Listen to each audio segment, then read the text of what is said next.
Yeah, you're good to go. Good evening. This is the Rutland Town Planning Commission. It's December 4th of 2025. Let's begin the meeting with the Pledge of Allegiance, please. The Pledge of Allegiance to the flag of the United States of America, to the republic which stands one nation under God, indivisible, with liberty and justice for all. Please. Walking out. Yes. Okay, welcome everyone. Approval of the agenda, and the agenda that you have should, it doesn't just mark in that David Drake is here with an update on the 250 demolition permit at the mall and the upcoming construction permit application. To approve the agenda. Andy, for a second. Just in time. Second. Any discussion? All those in favor, please say aye. Aye. Aye. Opposed? Do we have some members of the public online this evening? We're at the point in the agenda where we're asking for public comment, if there is any. We're not there, okay. We'll move on to the Diamond Run Mall and David Drake.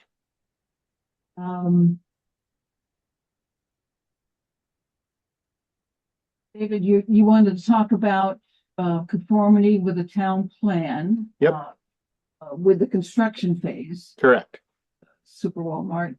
And you anticipate your Act 250 filing by the end of the year. That is what we're striving for. Construction.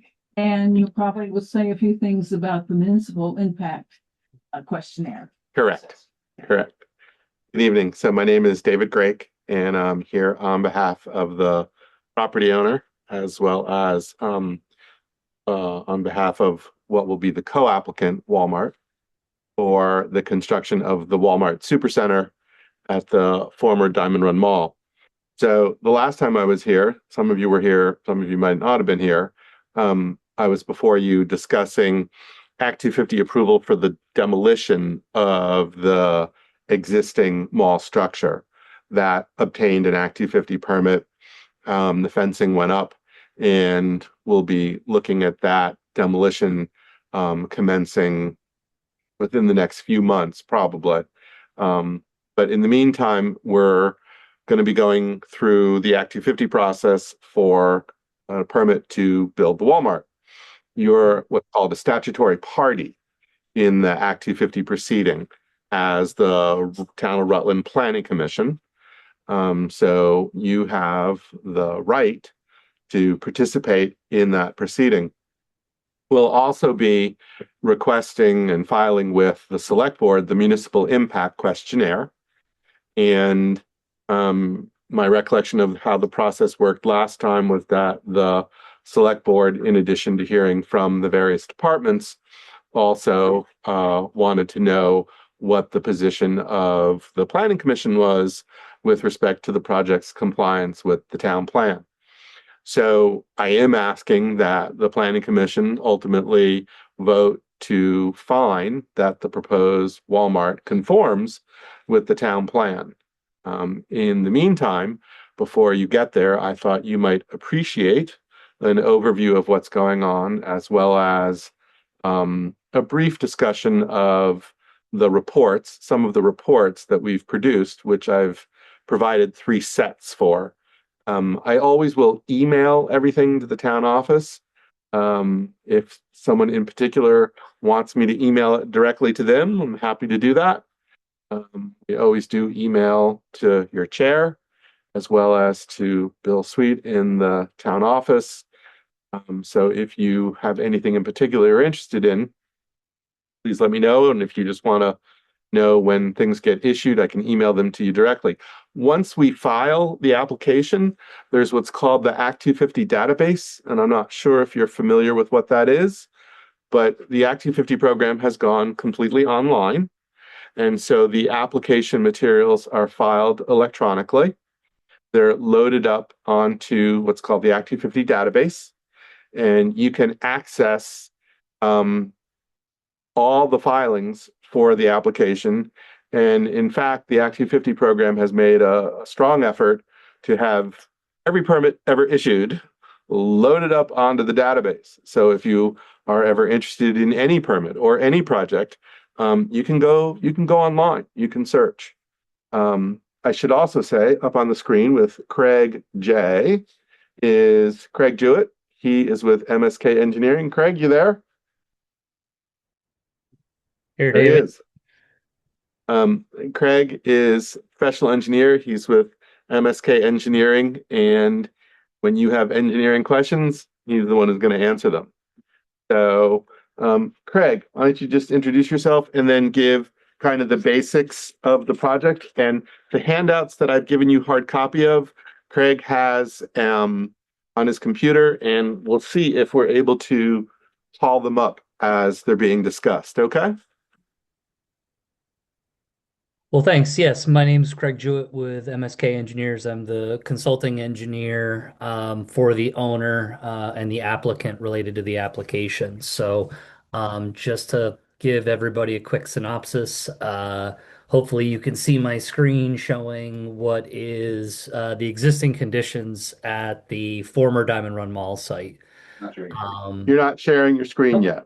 I thought I tried it. Let's see if I can do that again. How about now? Can we see now? There you go. I think it's coming up. It says, there you go, you're on. You're sharing.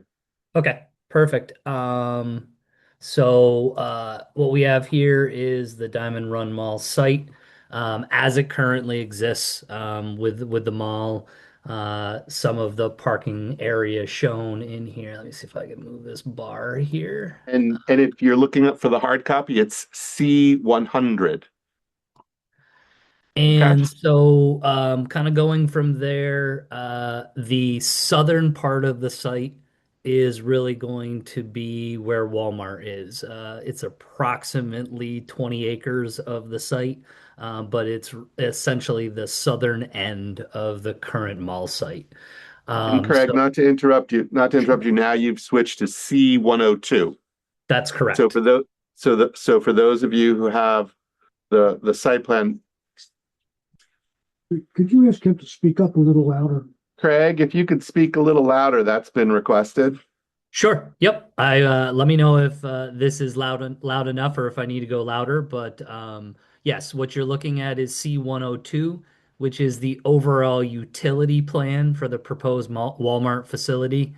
And just to kind of orientate you, this intersection down here is the Route 4, Route 7 intersection of the site. So the southern end of the site is where, oh, now I just lost my screen. What happened there? Let's see if I can get this back. Sorry about that. You're recording. You're recording. We're recording again. So again, we're Craig has C102, and the site plans are at the bottom of the small stack of documents I gave you, and you can find the letter and the number if you look for the MSK. You'll see it right there. Go ahead, Craig. All right. Can you guys see the screen C102? Yep.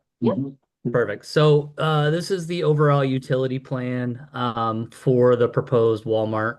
I can answer any questions about that if there are any, but we kind of just wanted to give you an idea of what was going on at the site. The facility is just over 180,000 square feet. And the parking lot, and I'll switch over to C103. The parking lot has approximately 751 parking spaces. So as you can see, the site has been completely filled with parking and has stayed within the existing footprint of the mall site. In fact, when this is done, we'll have a slight reduction in the amount of impervious surface out there resulting from the project. So we were fairly successful in keeping Walmart within the developed portions of the site and working within the existing extents of the footprint and the mall building footprint. So no expansion beyond what has been previously developed on site as far as the project is concerned, and actually, like I said, a slight reduction in overall impervious surfaces. So And yep, go Craig, ahead, David. and just to again orient people. So the way the building is situated, it's at the it would be what, at the south end of the parcel and just to the south of the building, the back of the building would be Windcrest Drive. Okay. That is correct. Yep. Okay. Does that help you orient the how the project's being laid out? If you Do you have a Google Maps? You can kind of like. I'm confused. Let me see if I can switch over to this. There you So go. can you Yeah, see great. my cursor? That's Diamond Run. That's Yep. Diamond Run, and just show them where That's the exactly. driveway coming in. Walmart, Right. And so- Walmart is going to yep. be right down here in the southern end of this. And here's Windcrest Drive right down here. So when we flip to the site plan that shows the Walmart store, Windcrest is roughly right over here. Yep, on Okay. the right-hand side. Yep. That's what Sears used to be. Walmart is not occupied. And everything that's being done is within the existing ring road. Right, I know that that's the phrase that seemed to have taken hold in the original permitting. And there is the road that goes all the way, well, there's parking, and then kind of in the back of the old mall there was a road, and they called that the ring road, and it would go up to now where the Spartan is and continue all the ways around. So all the new construction of improvements is within the ring road. There's nothing outside of the ring road that's being added. Okay. Thanks, Craig. Yep. I'll leave this up here, and if there are any questions, let me know. But I don't want to bore you with the civil aspects of this, and happy to answer any questions you guys have.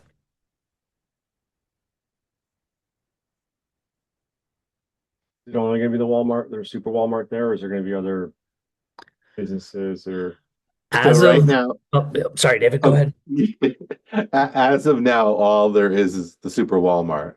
What happens in the future is neither decided, precluded, or being applied for, one step at a time. And each successive step, if there are any, will build upon what's already been there and go through permitting on its own.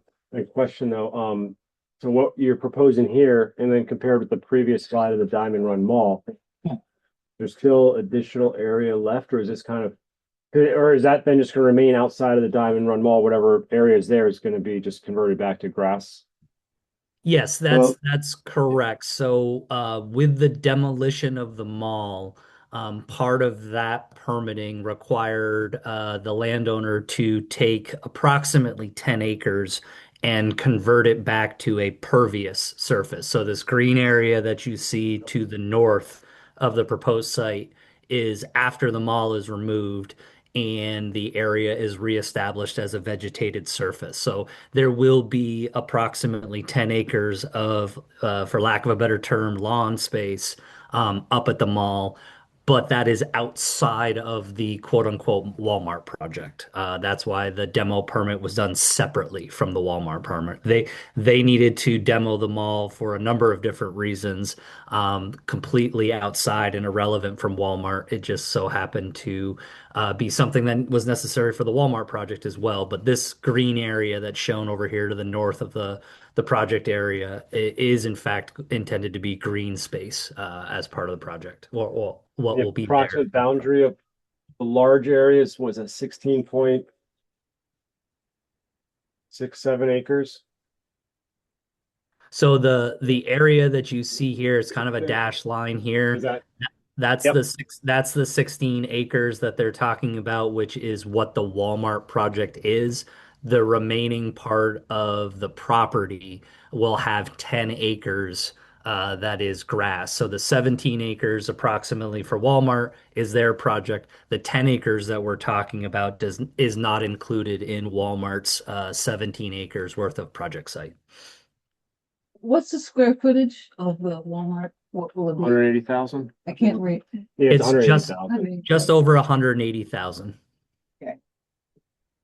Out of curiosity though, once we have this site developed, do those 10 acres have to remain pervious for runoff and stuff? I see you have some detention basins down below. I'm just curious about that. Is that then going to prevent or hinder further development in that area if it has to be maintained as pervious surface?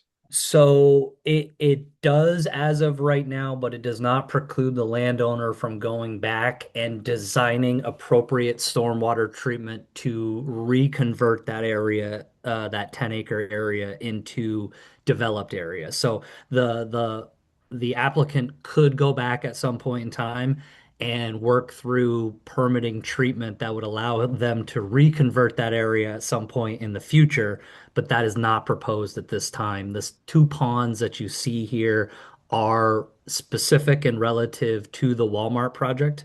And so they meet all the stormwater requirements related to the Walmart project itself and are independent of the other areas that we're talking about. So the two ponds you see there are specific to Walmart and meet all of the stormwater permitting requirements related to the Walmart project.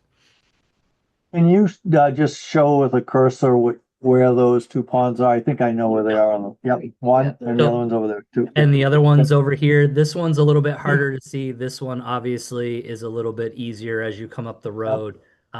This one is there, but it's fairly overgrown at this point, and not necessarily as noticeable unless you're way in this corner of the parking lot. So this is Dana Craig. Can you flip back to map 100, C100? Yep. Can you outline with your cursor the area that is going to be occupied? I think I know, by the Walmart project. Yeah, let me see if I can draw it here and not make too much of a mess. So, including the ponds, we're essentially looking at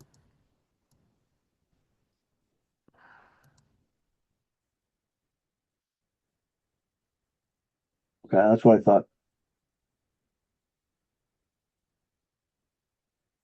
yeah, that's about the area roughly, and I apologize for the crudeness of this, but that's about okay. the area of the Walmart project versus the That's rest of the site. the sense that I was getting. If you flip back to the other map, that's C103. Yep. To the left of what is the footprint for, I think, the building, is that all parking? That is all parking lot, and So- yep. Sorry, go ahead. That's going to be parking lot that is currently part of the footprint of the building itself and not what is outlined on C100 as parking. A little bit. So as you can see here, a portion of the existing mall footprint is within the footprint of the Walmart building and Yep. will be converted back to parking lot. So the area that is parking lot for the most part in this area will get reused as parking lot. The portion of the mall itself is going to be converted into both parking lot and part of the Walmart footprint. Right. And the end of that building on C 100 will be extended on the map that is C103. Is that correct? Or will No. there still be parking? There will still, so if we were to overlay this Yep. building, essentially Right. the Walmart facility, again, let me see if I can, the Walmart facility is essentially something like this. Yep, that's what I thought. Taking Yep. up most of the parking to the south side of that current footprint.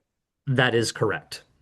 That's what I was trying to do. I was doing this mental picture in my head, and I just wanted to make sure with you that the idea that I had correlated with what the designs were showing. Thank you. Outside, is there any development like gas pumps or anything like that? Gas stations? Nope. This is what's proposed now. Just the store and the Just the parking store. Yep. spaces. will there also be, following up on Barbara's question, will there be, EV charging stations, or do you know? Greg? That is being reviewed right now. I believe Walmart's intent is to provide some charging stations there, but we do not have the specific number yet. Okay. Thank you.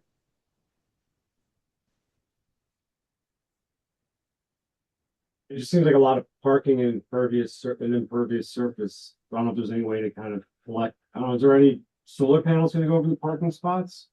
Not proposed at this time, You no. know, I was just thinking of a way to collect the rain, so that way, yeah, you have an impervious surface, but at least if you collect the water and you're trapping the runoff, all that stuff too. So I mean, like rain gardens, other things like that, there's green infrastructure that could be implemented. But there are some rain gardens in the green space, right? Greg, did you hear all that? Green space. Yeah, so there are no rain gardens proposed in the green space because the green space is fairly limited. The parking lot was essentially filled up with as much parking as we could get in that area. And because we had existing stormwater infrastructure ponds on site, we could redevelop those to ensure and actually increase the amount of detention and retention that we get on site. And that we did not need to, and in fact, probably shouldn't have rain gardens because this site is considered not suitable for infiltration purposes. One of the things we had to demonstrate to the state of Vermont was that they would prefer to see rain gardens, but we needed to demonstrate why that was not appropriate for these areas. It has a lot to do with the depth to ledge out there. This original site was mainly a wetland. So the soils are not actually conducive. The underlying soils are not actually conducive for infiltrative practices. So that's with what you see here. The lines in the green are essentially the collection system that we have for this site that collect all the water and bring it to our two stormwater ponds, which are actually being improved as part of this project to improve treatment and increase the amount of detention time on site before it is discharged off site. Just curious, Craig, exactly how many parking spots are in the design? We've got it right here in this Exactly. little table. Let me just make sure I'm reading the right number. We have 751 total parking spaces on site.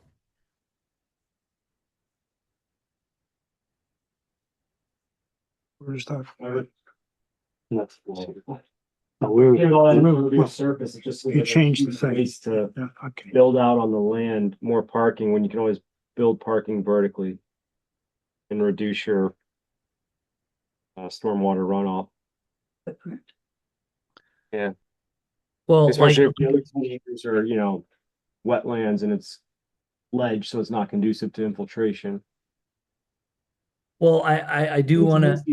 I do Basins. want to make sure that you are, we are in fact reducing the amount of impervious surface that's currently out there by doing this project. So while it seems like a lot, we need to keep in mind that right now, this is all impervious surface out there outside of some very small islands that have no stormwater infrastructure with them. So that's what's going on there right now. This project actually slightly reduces. You can kind of see where this green hatch is over on this side. It's not a large reduction in impervious surface, but the project does actually result in an overall reduction of impervious surface related to the Walmart site itself.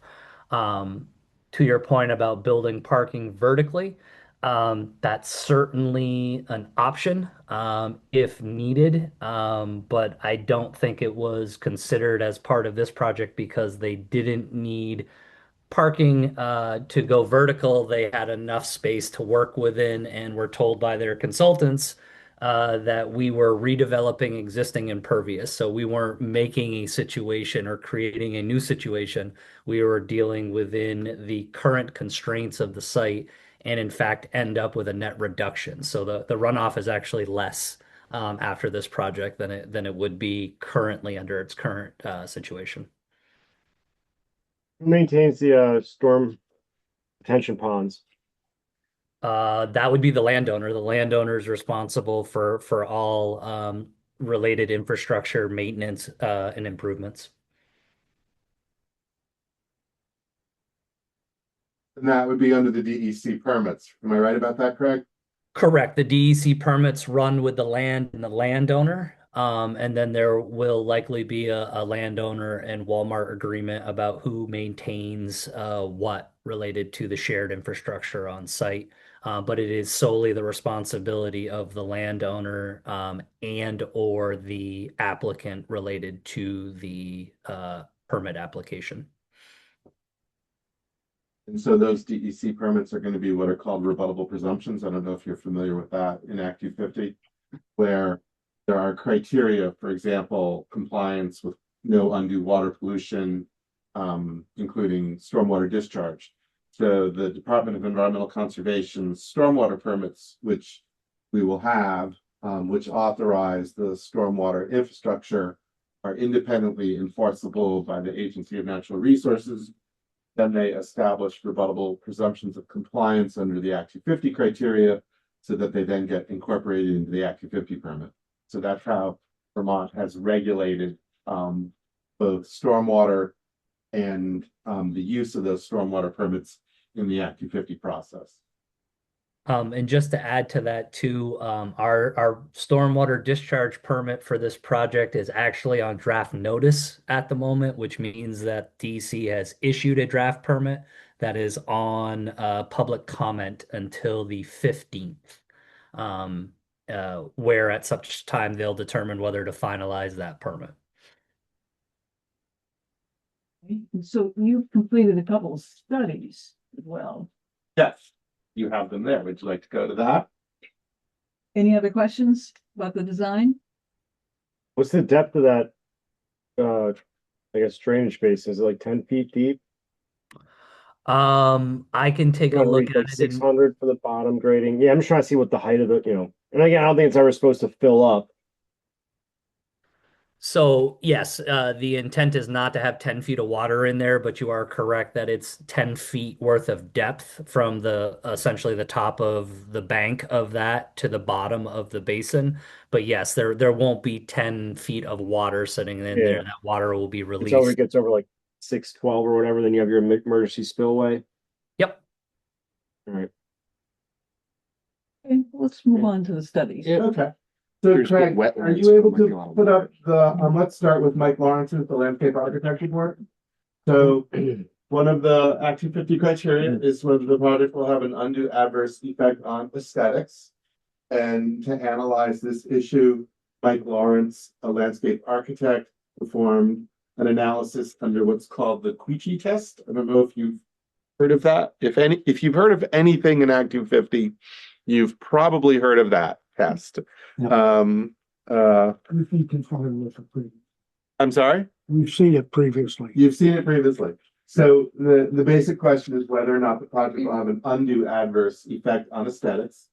First, the consideration is whether it will be adverse. And in that respect, essentially, you're asking whether or not the project fits the character of the area. If you say, well, it doesn't really fit, then you conclude it's adverse. And then to decide whether it's undue, you ask three questions. One, does it violate a clear written community standard? Two, is it shocking or offensive? And three, have all reasonable mitigating measures been taken? So if you wanted to just flip through, if you just start flipping, Greg, so Mike does the executive summary right there, and his conclusion was that the Walmart project has no adverse impact on the scenic or natural beauty of the area.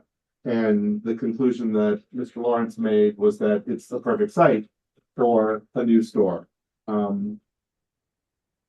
Essentially, the project is taking place at what has been developed for retail purposes since 1993. Mike's analysis starts by taking into account the character of the area. So of course you can see that first he looked at the approaches of Route 4 West. Go to the next page, Craig. looked at the overall perspective of scenic view sheds, general location of the existing mall, the various viewpoints on the roads. He went kind of like quadrant by quadrant. So if you look at the report, you can see that he did a very in-depth study. This also helps give you kind of perspective of the south end where the GE Aerospace plant is, Windcrest Drive. And you'll see that one of the reports we're going to go through is a sound study that was particularly focused on that area.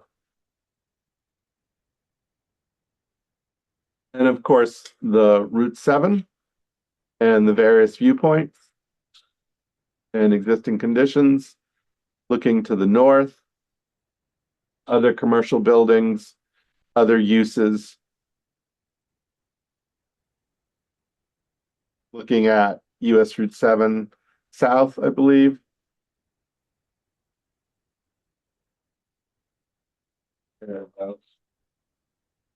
And to the right. And so essentially the conclusion was that this project fits. This is a rendering of kind of the building. Craig, can you just help orient, like, what are we looking at on this page with respect to the store? So what you're looking at is what I would call the front elevation or the front facade of the Walmart. So when you pull up to Walmart and the public is looking to go into the front of the building, this is essentially the front of the building. So you have your home and fashion side on one side, your grocery store entrance on the left-hand side, and then on the far left side, you have the pharmacy pickup. But this is essentially giving you an indication of what the building will look like when you pull into the parking lot. And that facade faces west, right? That facade, Northwest. that facade faces north. Yeah. It's the parking lot. I mean, it's facade is right here. So Got if it. you were standing at the Yep. parking lot, you'd be looking that way. I see it. So it's, I guess, more northwest. Yeah.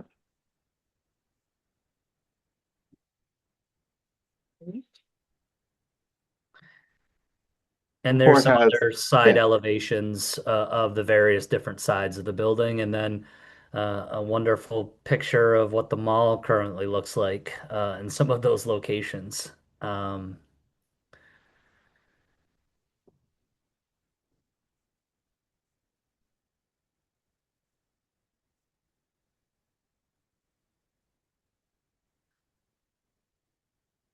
David, do we want to stay with this one, or are there questions? Just this one about the briefly, this was kind of the it shows the elevations and existing vegetation. We can keep going unless anyone. We'll keep going unless the audience, the members of the commission call out. So again, this is the study. First we kind of did character the area, then we're doing existing vegetation on the various locations. And then these are the Windcrest Road residences. One of the four actually is owned by Alderman Chevrolet, but it's still kind of identified as a residence. So we just treated it as a residence. And this photo is looking at the southern end of the mall site towards Windcrest. So basically demonstrating that if you're on the site, you actually can't see any of the homes on Windcrest Drive or Windcrest Road. And you can't, and there's no access from Windcrest to the mall. Is that correct? And there won't So be. there is an existing curb cut off of Windcrest Road into the Oh, mall really?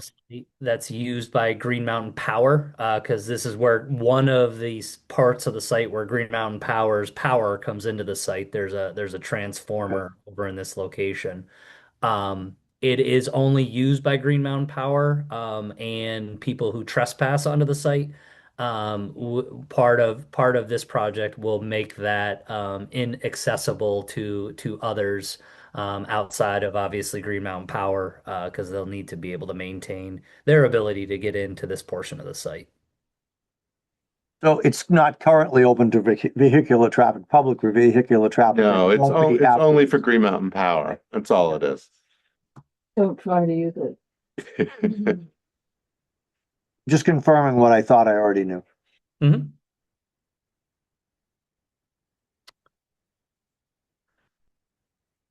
So yep, this talks about basically continuing to show how the existing vegetation acts as a screening to all of these residences and that you really can't see from one end looking to the other or vice versa without trying to very hard to see into the site whatsoever. Visually, can't wait to hear about the noise impact. Well, we can jump to the noise study if you would like. Yeah, in fact, go back one just because I think the berm is shown right there. And I think we're going to be talking about the berm and the noise study. If you go one forward or right. Yeah. Yep.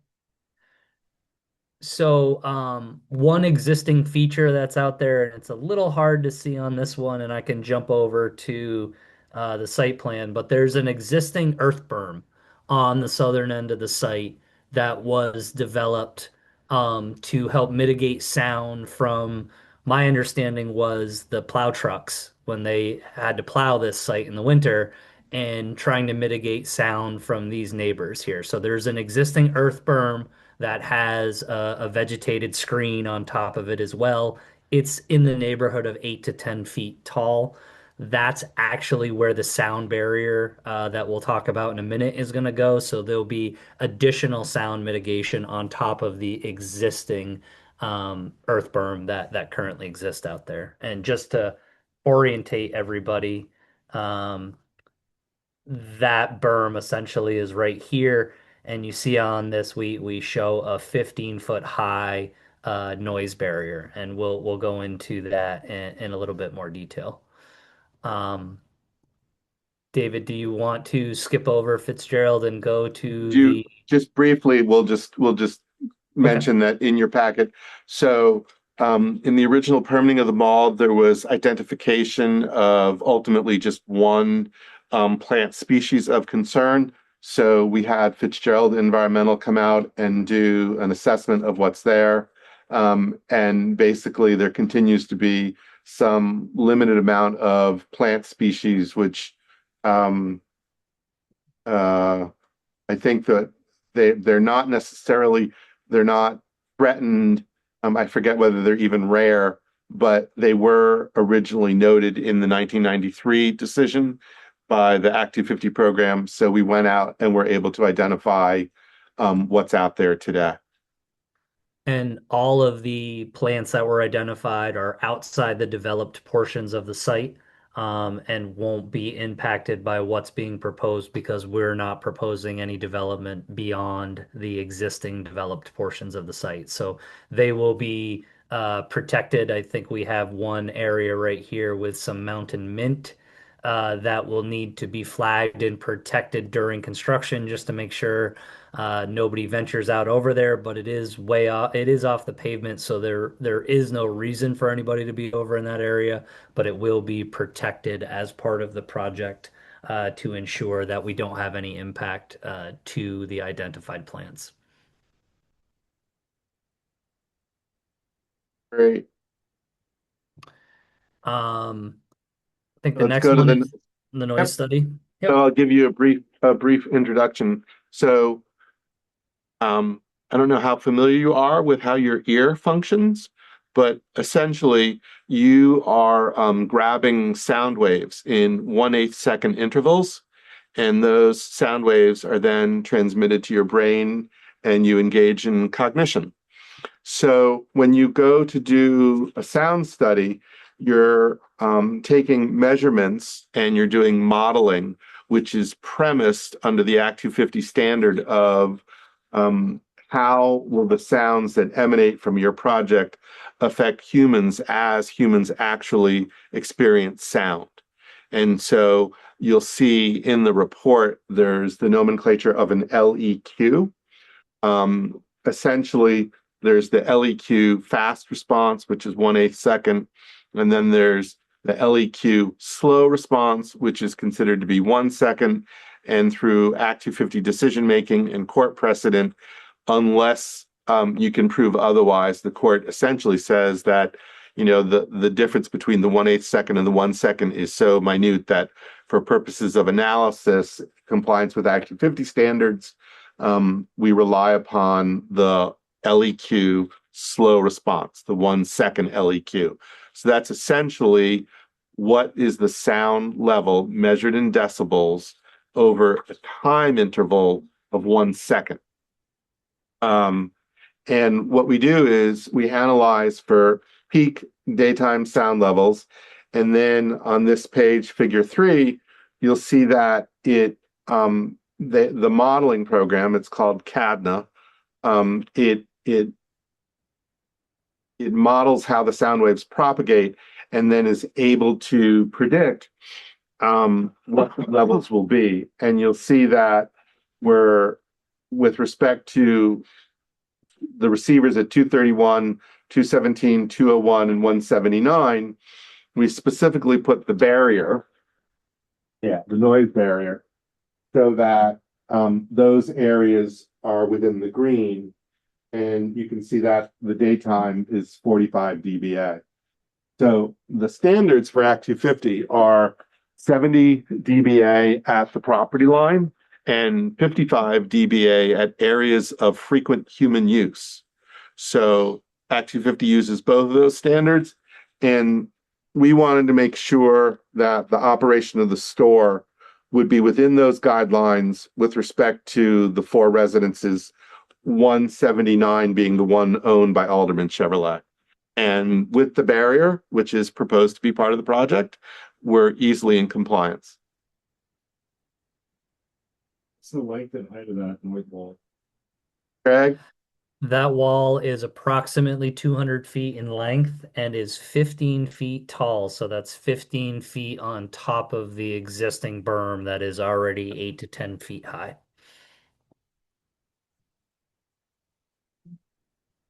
What's it made out of? It should end up being out of wood. It could be made out of other products. There are PVC noise barriers that are made now. It will be made similar to the noise barriers you see on highways in larger urban areas where they're trying to mitigate the sound from the highways from nearby residential areas. More than likely, this will be made out of wood. And to put it in context, it's not just a fence, it's to meet the standard that the acoustical engineers have developed, it's 2 pieces of plywood together. That's about the thickness that's necessary to qualify as a sound barrier. Interesting.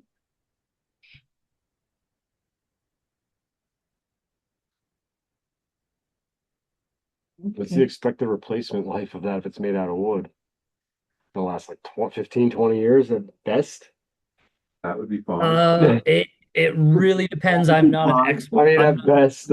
I'm not an expert on what the materials are. I think that is some of why you may be seeing more PVC stuff so that it has a longer lifespan. Regardless of what the lifespan is, the Act 250 condition will require that be in use in perpetuity, whether it needs to be replaced one time, it lasts forever, or it needs to be replaced 100 times. It will be integral to our approval, so it is not something that will go away because it's too expensive to replace.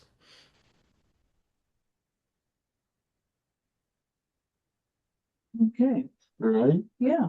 Um, Any other studies, upcoming studies that need to be done? no, No bat studies, right? no bad studies. I guess there wouldn't be much tree for them there anyways. Well, Chair Ashcroft, the select board chair, said that they were more than welcome to come down to her place. So, if we find any, we'll send them down to her barn. She offered her barn quite graciously. Okay, anything else involved with the application? I think it easily complies with the town plan. It is within the appropriate land use district. Since 1993, there's been use of this parcel for, as you all know, what it's been used for. So, I think it's not hard to conclude, and it's being designed properly to fit within the character of the area and readily comply with the town plan. Yeah, and the assessment we do, what do you think would be the pertinent questions that we would be answering for that? I think it's identical to what you did with the demolition application, and it's simply whether or not you believe the project complies with your town plan. Yeah, it was one question. Yeah. And that's something that we would like you to do formally in the form of a motion, and then report it in writing to the select board. And then what you report in writing to the select board, we make sure goes to the Act 50 District Commission. What do you think the timing of that would be, of us doing that consideration? Well, we would appreciate it soon. If not tonight, then certainly, I don't know when your next meeting is. It would be the first of the second week of January. That's what I thought. Realistically, what's going to happen is that the application is going to be filed, we hope, before the end of the year. And then the state Act 50 coordinator, Aaron Brondbeck, will review it for completeness. So if you take the matter up for a vote in your January meeting, I think that will fit nicely within the schedule that we anticipate. Yeah, we usually don't do it before an application's been That's what I submitted. thought. That's what I thought. So But we- if you don't submit the application for the end of the year, then I assume you do not want us to act on anything in our next meeting. Well, I do, but I think the real question is, will you? And your chair indicated that you probably won't. But we would like the commission to act when it can. And we'd like to have the matter on for your agenda in January. If you generally meet how often? Just once a month? Every 3 weeks. Every 3 weeks. So, if we're not, I believe we will be filed by the time of your January meeting, because it sounds like it would be at least after the first week of January when you meet next. It's like the 8th. Yeah. I think it's safe to say that we will be filed. I don't think we meet in 3 Thursdays from now. Or if What's it 3 Thursdays from now be? I just don't know. work somewhere. Any questions, follow-up questions for either David or Greg? Thank you for the presentation. Thank you. That's it. So there's 3 sets of what we discussed with you. And Barbara, you have everything via email attachment Mhm. and with the town as well. It is. Okay. Thank you very much. We really appreciate it. And I'll probably be back in person in January. Okay. Unless the weather's real bad, in which case I will take advantage of the computer, but Worse than tonight, yeah. yeah, exactly. January 8th is our next, Thank you. or at least projected. We have to take action on that tonight. That's only, Great. that's likely to be the next. Terrific. So, Excellent. And unless people want to take any of this, I think Bill might as well keep the first step here. That'd be awful. Okay. Safe driving. Thank you. Have a good evening. We appreciate it. Well. Yeah. Thank you, David. Well, the next item is the 2026 schedule. We talked about skipping, meetings during the holiday period.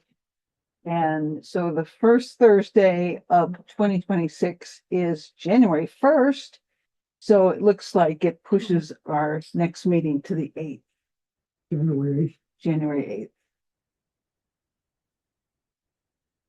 Unless there's some pressing concerns that you want to make during the holiday period. Get the questionnaire done or. Okay, We, I don't think, this is complicated. From my perspective.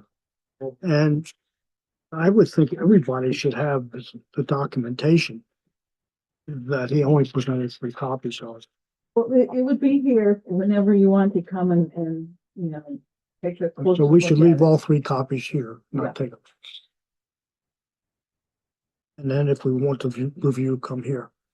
Right, and if you want me to email you them, I can. Would you like that? Well, they're much better in color. And, Okay. Question though, the only concerns I have is, you know, I'm in Jersey, Vermont. So if we're taking all this land and then putting half it towards parking. Like, There'll be less parking after. than I know there will be actually, after, but right now there's nobody going there anyway, so we're not making any money off of that. The Right. point being though, is if Walmart goes in there, are they gonna be the only business that therefore in there? Are they gonna monopolize that area solely for themselves by doing it this way? So they don't own the property, Okay, it's owned by another party. They are taking that spot. From New Jersey, right? Yeah, the guy's pretty busy. But the owner of the whole area up there is not transferring ownership of the entire facility, just the section that Walmart is occupying. He still owns the rest of it. But they're taking out the parking lot to conform with the 3-acre stormwater rule to get as much impervious surface gone as they can. But there was discussions about what other development is going to go up there. But it took a long time to get the name of Walmart on the table for what's going there.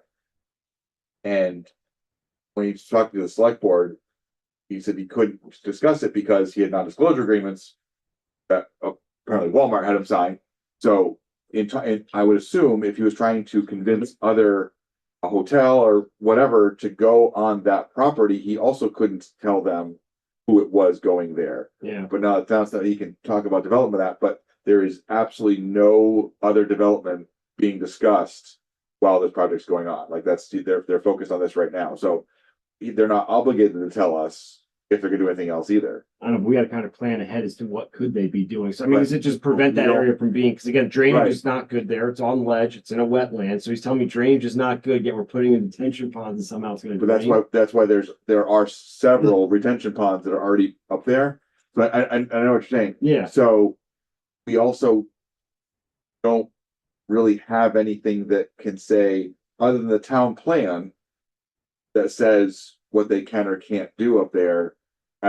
We have the Act 250 process, but that's what's going to rule this. We don't have, because we don't have zoning or anything like that. There's nothing we have that says what they can or can't do. So he's coming to here because you have all to decide, does their project conform with the town plan? And that's it. That's all we get to say. that's all we're saying is whether it conforms to. Correct. Seeing as we don't really have much of a plan. Well, no, we do, That's but- all this group Yeah, says. yeah. Right. They'll give All of you the the old, departments in the Yeah. town will have, you know, whether it's the roads or the stormwater, are they gonna redo, effects on school, which wouldn't apply in this, but are they redoing any of the access roads? it didn't sound like The it. access roads are not changing. I mean, they'll probably have to repave it at some point. Yeah, yeah, I mean, That's, but as far as that's a reconstructing it, maintenance task though. Like Yeah. there's no permitting for that. So So basically, we're just faced with the footprint of the new building and does the project conform to the town? Does the project violate anything in the town plan? It's a yes or no question. That's Quite honestly, it seems like they've done their homework pretty well. And everything that they're proposing to us fits within the current footprint. With minor changes, and any of those changes result in a reduction of the impact on the current footprint. So in my mind, as far as things go, I'm usually a stickler for details. If I have this to compare with our other historical thing, Yeah. I'm ready to put a rubber stamp on this and say, let's go, because. And I agree, and this isn't a new, it's not really even a new project, it's Right. a change, it's a change of, Yeah. Almost It's an a existing ret- project it's a almost a renovation. retrofit. Yeah, it's like a renovation project, really, so, that will actually improve what was, yes, it will improve on the previous yes. footprint. So, I mean, I'm not, my perspective, it's a no-brainer, but that's just, Well, given what they've torn down, it is, will be tearing down. Will be. I'm sorry, Will be tearing down. yeah, we'll be tearing down. It's a reduction in the footprint. That's what I've been saying. Yes. Yeah. And, For now. For now, Well, until the rest of the. that's all we have. We can't go beyond. That's all we have to work with is what they've told us. And it'll be it. I guess the hockey rink is gonna stay up and be a Yes. separate building. Yeah, and the Kmart building is still there. And will still be there. Still be there, yeah. That's not being torn down. Kmart, That's Or not, that is not whatever part of this reason, yeah. project. there's no current plan on the table to tear down the roof. Correct. It's just the rest of it. Howard, do you have any thoughts? Howard, can you hear me?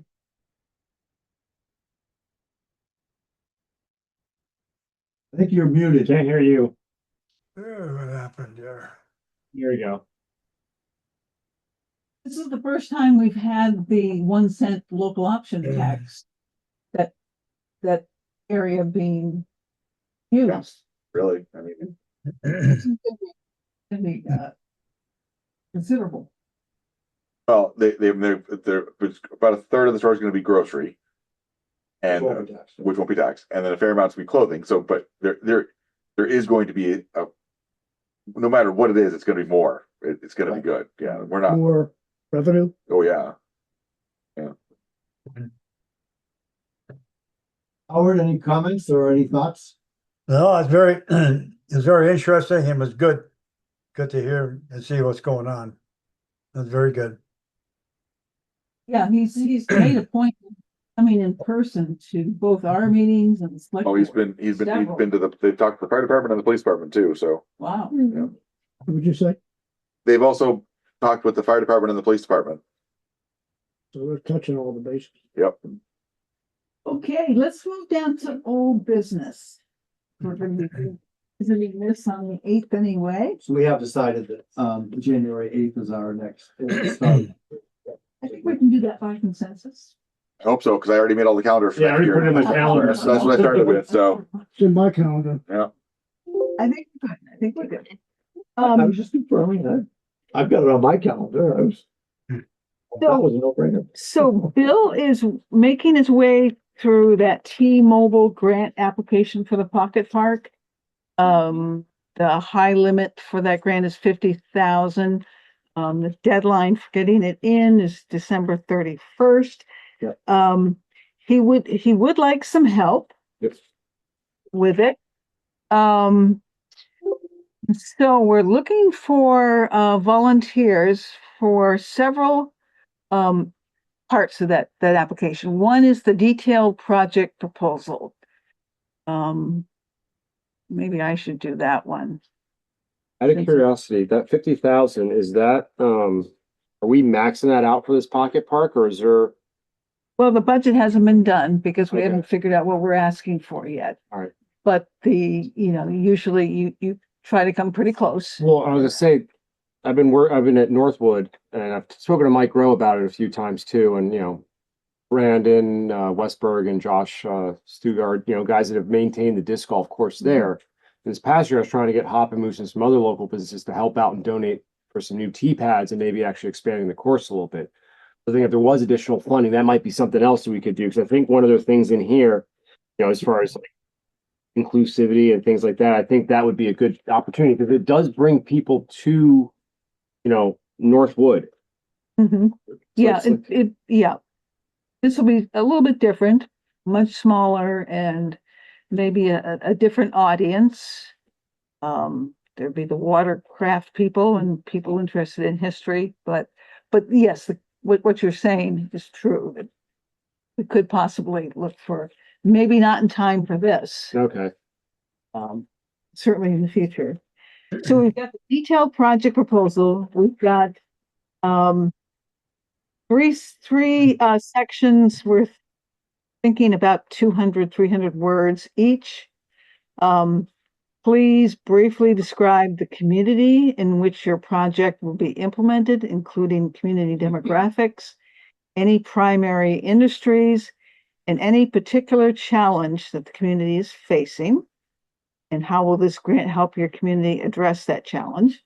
So that's one of those.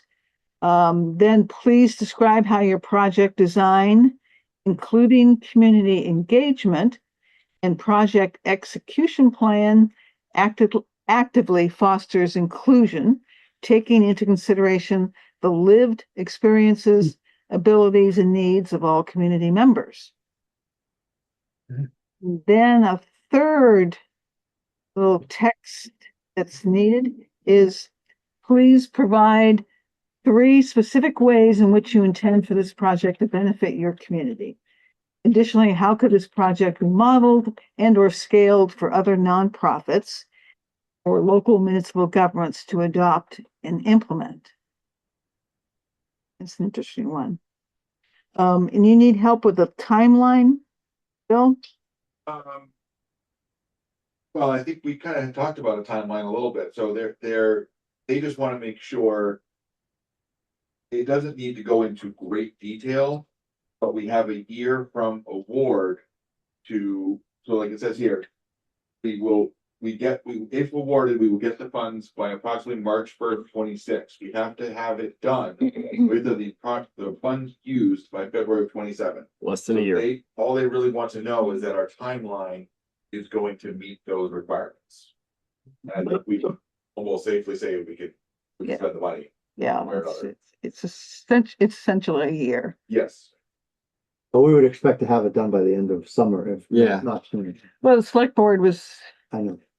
Said, hoping for Memorial Day, but that we would just Depends on have the gotten winter. this funding, so it wouldn't it's gonna be apply the to end of summer. this. As I said at a previous meeting, that would be a great thing to reveal at the townwide celebration in Vegas.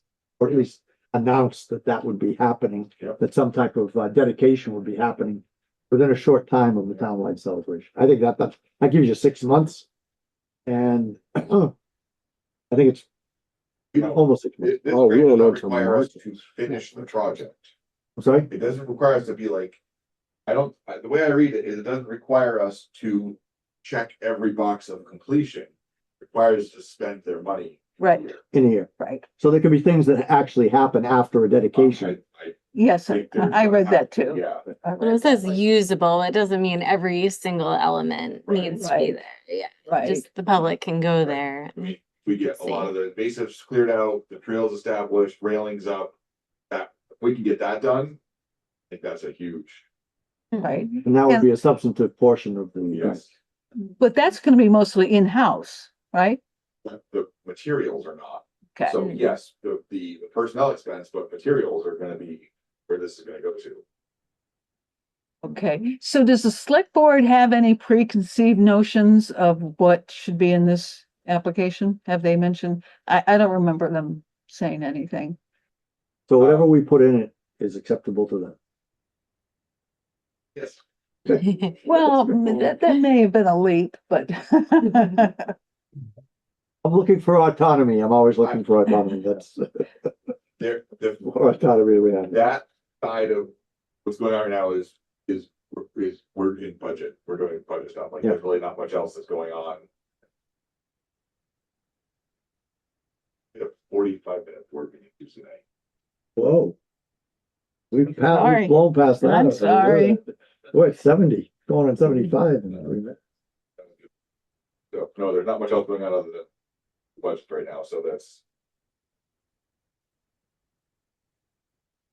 pretty good. 45 minutes? Is that a record? pretty close.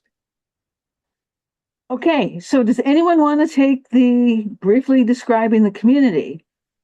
So here's my offer to Bill or anybody else. I will work on any or all of the ones below the first section. So anything from, describe the community down to timeline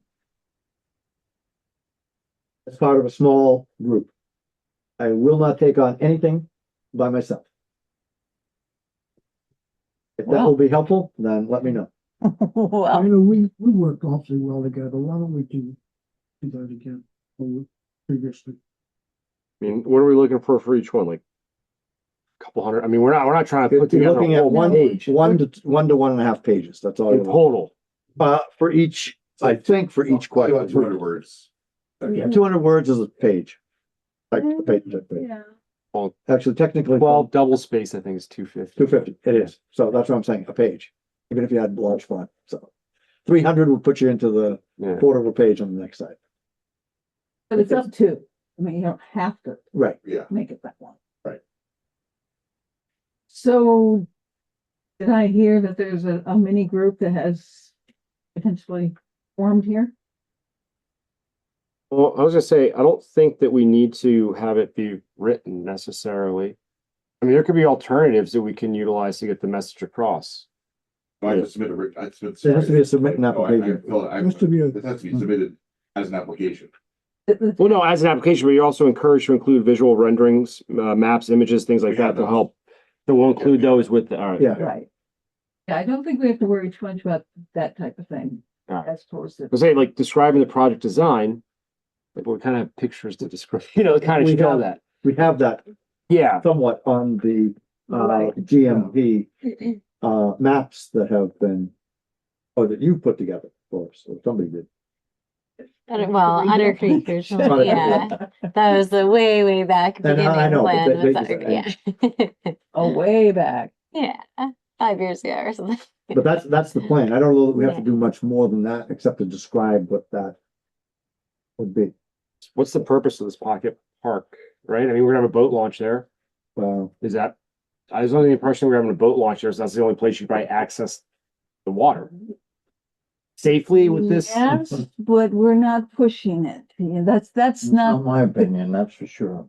yeah, it's not the key. It is at certain times of the year, but other times of the year it'd be suicide. Right. Yeah, Yeah. I just see the sentence, any particular challenges that the community is facing, how will this grant help the community address this challenge? So what's the challenge with the pocket park or? It is, it's an underdeveloped area. You've got Business Route 4, which is incredibly Ugly. ugly and falls in that Right. category. Lighted. So this could be a catalyst for, Redevelopment. Mhm. Redevelopment, revitalization, beautification, you name it. the other whole, Beautification, yes. Certainly beautification. yes, and then there's a whole historical and whatever cultural Right. Yep. connections we can make. So where it says, the second one talks about inclusion. Yeah. Yeah. Now, weren't there Native So, American so, history in there? Or- so what we could do there, I mean, part of this application could be ADA compliant Mm. trails. I'm sorry. ADA compliant trails would certainly check the inclusion box there. The trails could go to the picnic area and to the overlook. That would be number 3, right?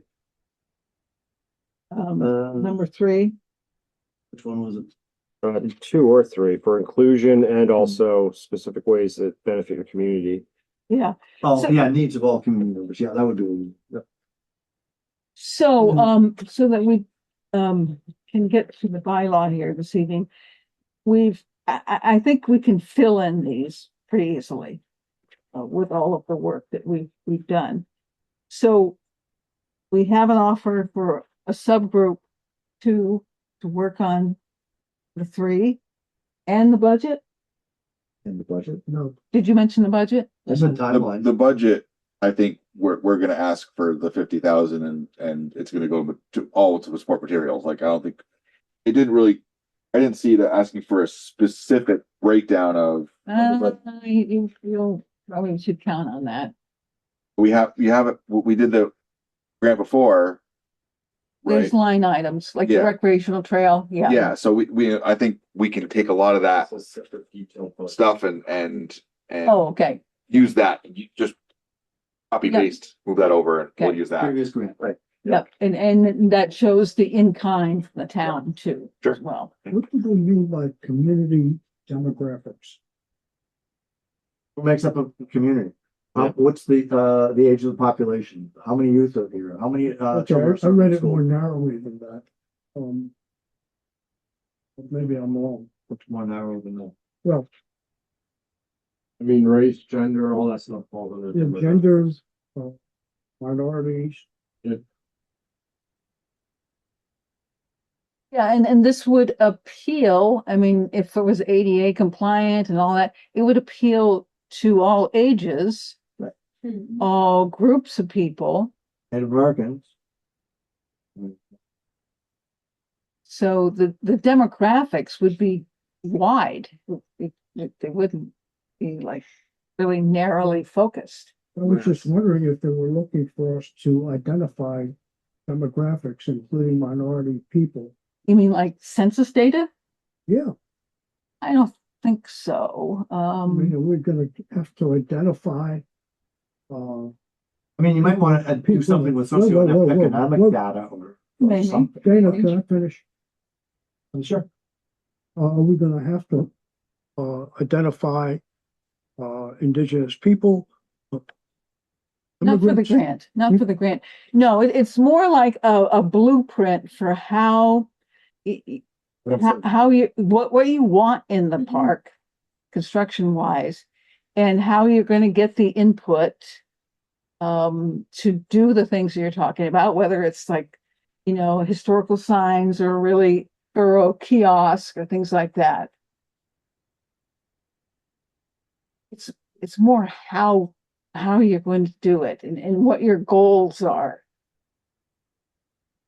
Well, it's how you're gonna serve the population of the town. And the demographics of the population of the town tie into your design for the. Well, we have to show you have an ADA population, probably utilize, no? No, you don't. The only thing with the ADA stuff is being compliant is great. It's when you're out of compliance, and that's not very hard to do sometimes. So how are you doing that with the the trails? Are those gonna be like wood chip? I'm just curious, how do you make ADA viable trails? Are they gonna be concrete with? Right, that is, we have some information in the earlier grant about how much that costs. And we have a consultant or two that had input in that, so that's how it usually works. But you do need to go outside to get a professional to help you do that, to help you tell you what materials you need and. I know, I'm remembering back to 2012 or so, I don't know, 14, ADA became a huge issue and Illinois got sued because all their sidewalks were no longer ADA compliant from the trees and the freeze and all the heave and stuff, so. Don't wanna, it does, I mean, the ADA stuff's nice and it does get people out there. I'm just seeing like, how do you have an ADA compliance on a trail? And then it still have it be in compliance and not get a lawsuit? By putting that in there, are we inviting a lawsuit is what I'm curious, Well, that's it. right? That's a different. With the ADA compliance stuff. So that's where I can see that A potentially. lawsuit against what? For not being ADA. For putting in something that's ADA compliant and now it's no longer. I mean, we'd have to put in some sort of, yeah. So in other words, by saying that it's ADA compliant, somebody could say, well, I can't access this. And I'm a person with disability, so therefore you're in violation of your own. Yeah, if you say it's ADA compliant, I mean. There's people can- standards to meet that compliant. I don't know of any standards though for a trail. Yes, there are. They're all. I know the standards for crossing a roadway and having to have a 1/12 slope or whatever, like, Right. So like at Northwood Park, it's not constructed yet, but there's a ADA compliant trail that was designed and it has to do with, like you're saying, the slope. I think it's like 8% slope or less. It's 1/12. And it's like the width and the material, so it'd be like gravel. Cross slope's and- gotta be a maximum of 2%. So that's what I'm saying. Like there's a lot of things, and then how do you maintain that?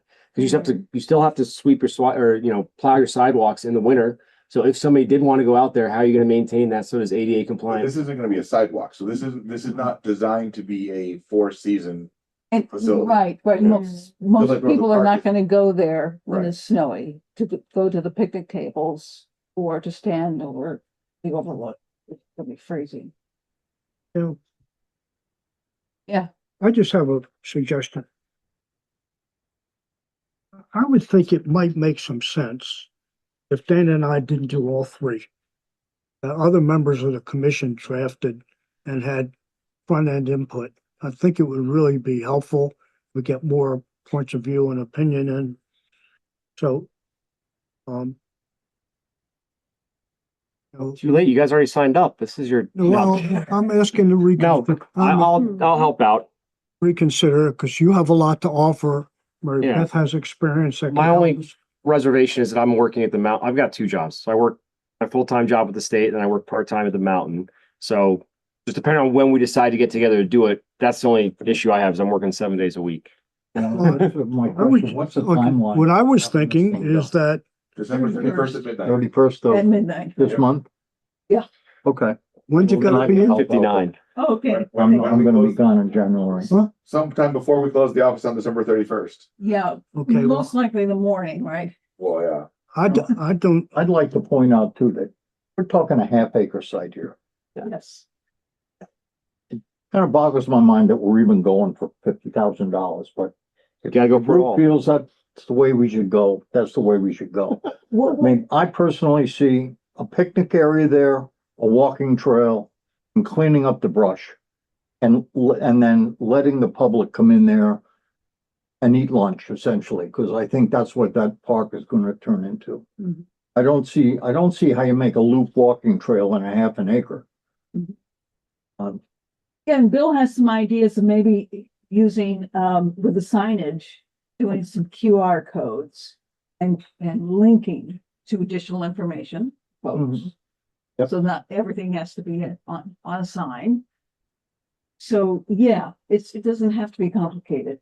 I'd like We, to, we ran the price up on the other one with, a lot of expenses for the security fencing around the overlook. Yeah, I could see how that would 30,000. be, Yeah. because you need something like concrete or something to have it, yeah. So without that, yes, it wouldn't be anywhere probably close to $50,000, but gonna say, with why it, do we it could need be. any fencing on? I It's a would, pretty steep drop. Yeah. I have a problem, if this has to be in by the 31st and we don't meet before then, you know, We there's gotta not, meet twice in the next 3 This weeks. this is homework. This is definitely homework. This is a side group. no, I understand that. But what I'm saying is that the whole Doesn't commission matter. No, it'll go through Bill. will go through Bill. Bill's been deputized to submit this grant. So all we need is Bill's okay. Oh, all right. I wasn't aware of that. Okay. Damien, Dimitri, you could just write, if you took, for instance, number one, just, we don't have to meet to get together. Dana and I do Yeah. that. Maybe we'll be able to this time. But I could, yeah, since Dimitrios, he's relatively. I'd like to have a little bit better understanding of the pocket Yeah, park I itself Mhm. before I I'm can writing send you about some of the literature. the Yeah. other grant, and then we had other grant 3 years ago that we used. And- Mary Beth, could you take one on too? I just think we Yeah, need a or broader. if you want, because I'm familiar with the plans, we could work Yeah. together over email, don't actually have to get together or anything, but yeah, I could. So I mean, I'm just thinking of number Came one up. right there. Like if we're gonna go with the ADA stuff, that's great. That's how we're gonna include people into it. And we already have adaptive stuff here in Vermont for skiing and other things. So again, we're bringing others that may not be up for skiing adaptively into ADA and still the outdoors and stuff like that. So I mean, I was already looking up how you do make trails and they have different types of aggregates they use. So again, we'd have to make it ADA accessible. We'd also have to say like no mountain bikes or no things, no motorized vehicles, things that, but yeah. My thought is that if you want to talk about ADA to help support the grant, we can say we will have ADA compliant aspects. Yep. Right. Not get into details. Yeah, because no. We're gonna get so bogged down that if 27 days and Yeah. 2 hours to like, we don't want to get too many. I'm so I'm saying we don't want to commit ourselves. We can say, if we, something like we were gonna have ADA compliant aspects, which we are going to have a flat level walkway from the roadway to the edge, and like that will be no problem with that. Some of the walking trails may or may not be, and maybe that's some of the signage we put up is that this is appropriate or not appropriate, right. depending upon that. So, but I can send you like a per foot estimate for ADA compliant trails. It's about a year old now, and you may want to update it. Whoever's working on that. But that's a good point, though. It's like, do we really need the whole trail to be ADA No, compliant? As no. long as there's parking and the if we were picnic doing- if we're doing areas. like a federal parks and recreation Right. grant, then yeah, we would, but we're not. So we're not. We just not. We're not under obligation to make like Right. 50% or more of this park has to be. We don't have anything. This is our own little project, Yeah. and I found this is a good way to help get us a big chunk of funding. And it's just I don't want to get bogged down in the minutia of trying to make it something that we're not even talking about it being. No, I like your point, Bill, of making certain aspects of the park ADA compliant. Yeah. The picnic area. Yeah. The signage and the historical kiosks. We'll all be in that area. Yeah. All right, and the overlay. Mhm.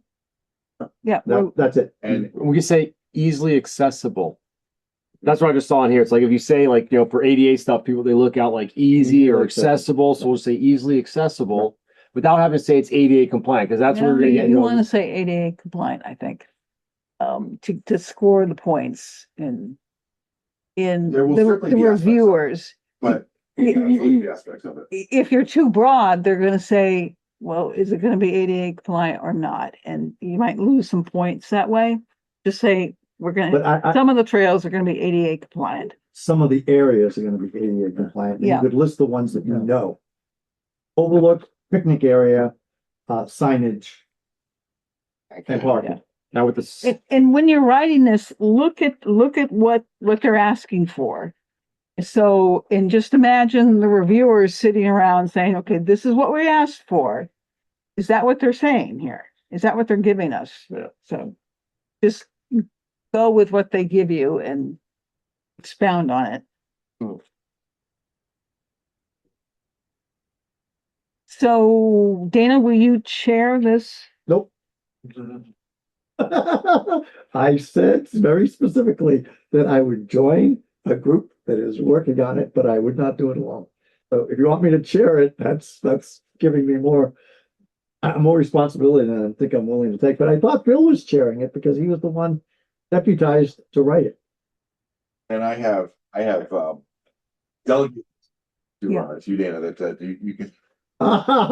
Thanks, Seth. I have absolutely no problem putting it all together, and this is what's left. There's other things. There's the part of the application that I've already done. This is the stuff that's not done yet. So Okay, here's what I will offer. I will offer to come up with a time to meet with you and anybody else that's available twice between now and the 31st. Okay, who's gonna decide the dates?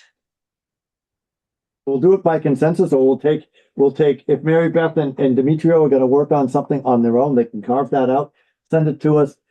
Norman, if Norman is still willing, we'll look it over as part of the final draft, and we'll work on the other. And don't forget Andy. Or Andy. Yeah, you'll probably I'll be type glad to Wait a help minute, be out. sure. Right. Well, one of us will tape it up. Well, and just then we'll strong. review it. Yeah. Let's be, Make sure we both which agree. one of the three are you guys going to work on? I was thinking, so there's the bold paragraphs, The Yep. first- the second and the third. I'm sorry, Please describe the project design and the three specific ways you intend this project to benefit. I was correct? thinking the one above. So like these two right here. Those two first ones. Yep. And have you guys take the top and bottom. Top is Barbara's, I think. Oh, She said. wait a minute. I'm not hearing, I'm sorry, I'm not hearing you well, Mary Beth.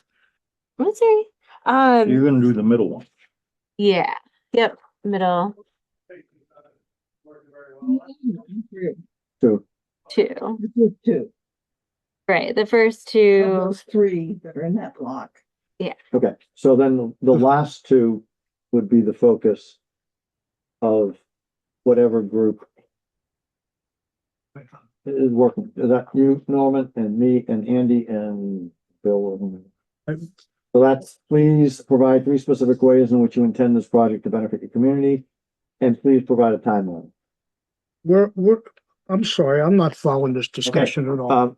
Norman, let's do it this way. Yeah. The first one says detailed project proposal. Yes, Okay, Barbara said she's gonna do that. okay, So that's Barbara, and we take that off.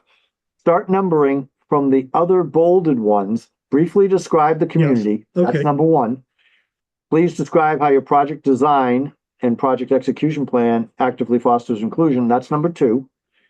Please provide 3 specific ways in which you intend the project to benefit your community. That's number 3. And please provide a timeline. That's number 4. Mary Beth and Demetrio will take what I have now numbered 1 and 2. That sound good, Mary Beth and Demetrio? Yeah. And that leaves 3 and 4 for Fine, gotcha. our little subgroup. Norman, Subdivision, yes. subdivision. And so, you, me and Andy, we can find a time, get together. Bill, do you remember how many words they wanted for the detailed project proposal? Or you can just email it. No, to I me. can look up, I get it, see. I thought you said around 250. That was the other one. Guessing, but I can look up, see if there are any requirements, but I'll put that out. Okay, At the end of the meeting, Yeah. at the end of the meeting, we will set up time to meet. That's you, me and Andy and Mary Beth and Demetrio. You can just decide when you're going to get us the Well- stuff. We'll set up 2 meetings. How are you with? I'm not trying to be, how are you with Google Drives and sharing documents? Great. All right, so if I put you on that, I'm just gonna have the 2025, then we'll just start working on that. Everybody's gonna have Yeah, access to but it. you need to, Yeah. you need to send it to my special email, which is Dana MSP Not the at first Gmail. one. No. Okay. That's because that doesn't have access. You have to go through a whole bunch of stuff. Oh, I have my own Google Drive. I share it with everybody. So I'll just give you that, Demetrio. It's Dana MSP at gmail.com. And I'll see that. All right. I don't Again- use Google Drive, so That's is okay. that, It's just Okay. you and me. Yep. Oh, you can share it with It's all, everybody. yeah, everybody has, yeah. So, Andy, Mary Beth, and oh, so And Norman, Bill you Sweet work directly- and Barbara, since You you work guys with don't me. You have work for Google Dana. accounts with I'll that. make sure. I can't hear you Was that- over him. So work Bill with and, Dana. Don't worry about the Google Drive. Okay. Yeah. That's perfect. Okay. Thank Okay. you, everybody. Should we recruit anyone who's not here? No, that's okay. Yes. We're good. Okay. All right, let's move to the subdivision bylaw. I think everyone has a copy of it. And Howard, did you get sent one? Yes.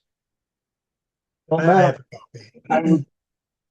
I would note that, the minutes of last time's meeting indicated that we adjourned at 8:05 and it's now 8:06.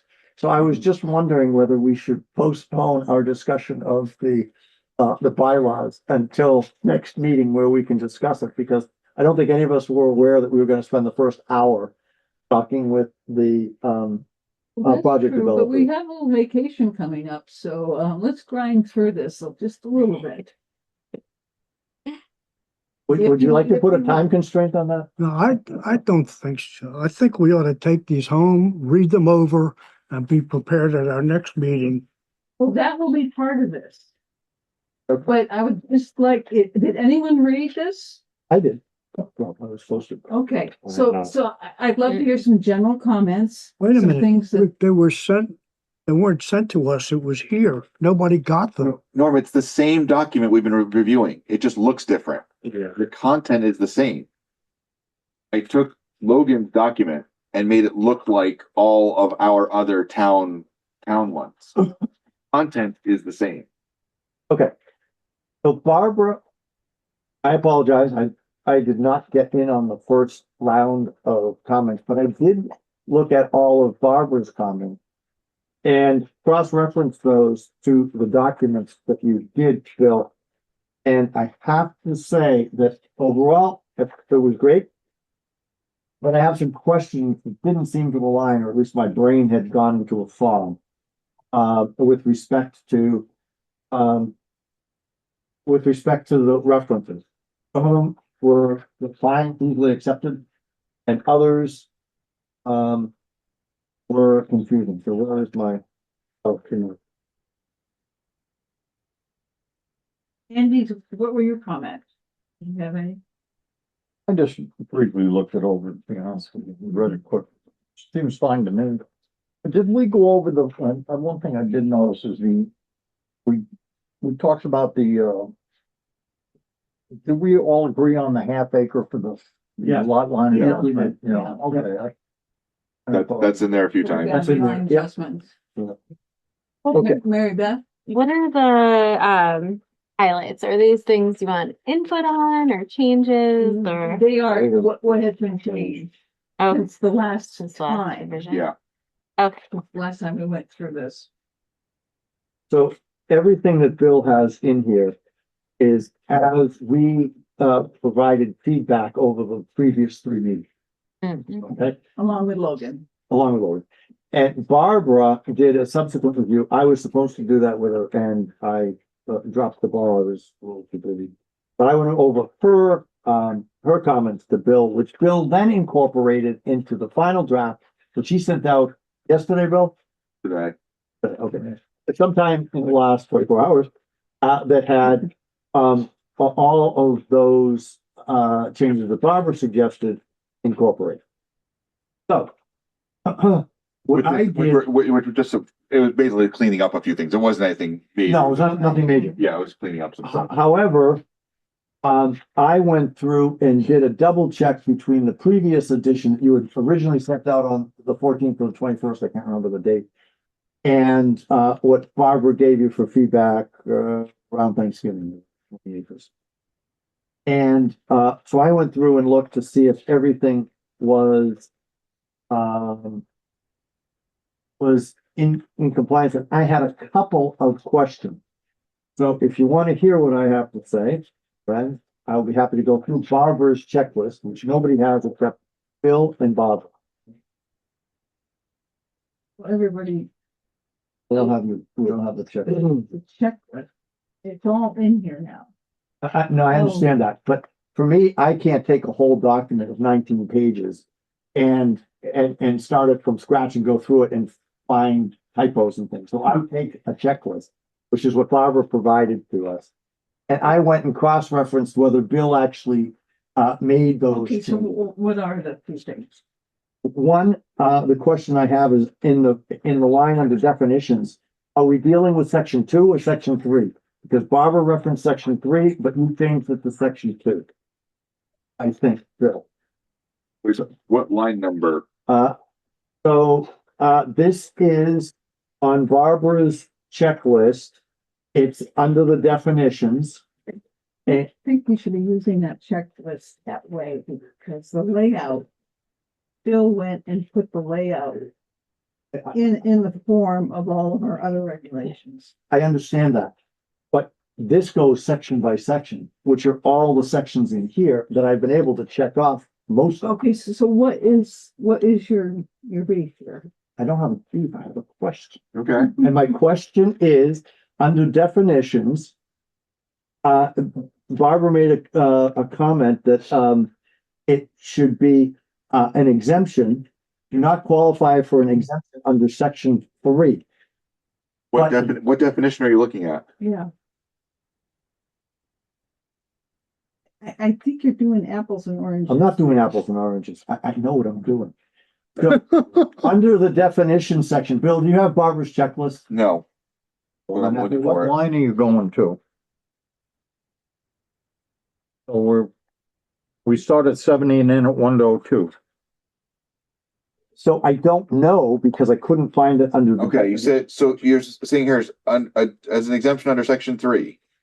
It says, no, definitions. Barbara made a comment, exempt proposed subdivision. Yep. I'm assuming that that's under E and exempt subdivision.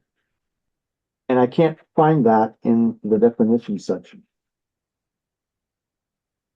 What's the definition? What's missing? You have your, original. I don't know, but- There's non-exempt proposed subdivision in the definitions. That's a, Oh, That's what she was saying.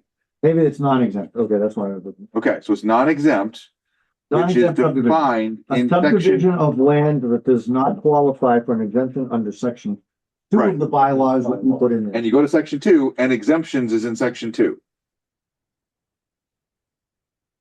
I understood. Barbara had just put in that it was section 3. I understand. So That it wasn't is right. section 2. So I put, section 3 does not deal with I exemption. didn't think so. So I Right. thought it was correct, but all I was doing was double checking what the reference was to what the correction was. I wanted to make sure that we were on the same page. Yes. That was it. I think we're on the same page. That reference is correct. Right, because I made a note that it should be found in general provisions, which is section 2. Done. Okay, next. Okay, next one.